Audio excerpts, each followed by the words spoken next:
Hello everybody and welcome to another edition of Buffett Backstories. I am the Key West Flash, Scott Atwill, and today I'm coming to you from the Key West Cemetery, high atop Solaris Hill, 17 feet above sea level, the highest peak in Key West. And I guess I could tell the story about Jimmy's song, Vampires, Mummies, and the Holy Ghost, but actually I'm going to tell the story about Gypsies in the Palace, but I'm going to do it in a roundabout way by talking about nicknames, because Key West is a town of nicknames. I have known grown men who've gone their entire lives answering to names like Jungle Rat and Mockingbird and Bow Wow. They've got friends who probably don't even know what their real names are. And many of these Key West conks actually take these names to their grave, like Mr. Leo, the green turtle.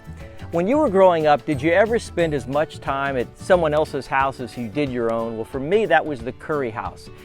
Leo Jr., Chris, David, I'm telling you, Mr. Leo, he could have claimed me as a dependent if he wanted to on his tax return. That's how often I was over there. And you could see the green turtle, the family thought of so much of that nickname that they decided to put it right there on his tombstone. Good seeing you, Mr. Leo. Well, you may have noticed that I actually have a nickname as well, the Key West Flash.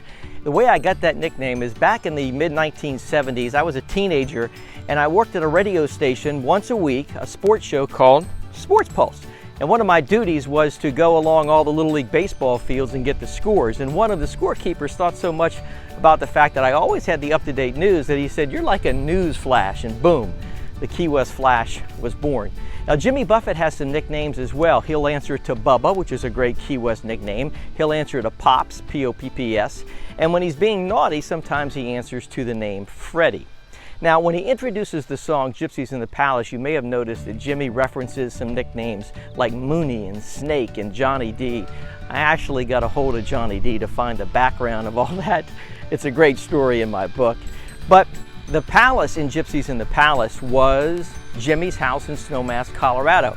He sold it to Glenn Fry of the Eagles, and just before Glenn Fry passed away, he sold it to a woman named Julie Garside, who's turned it into an artist retreat.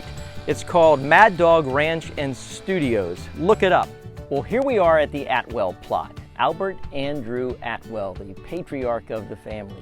He was a charter boat captain, so I guess that makes me the son of a sailor. And one day when it's my time, I'm going to be buried right back here, and I promise you, in granite, it will say, "Here lies the Key West Flash." That'll do it for this edition of Buffett Backstories. Fins up, everybody.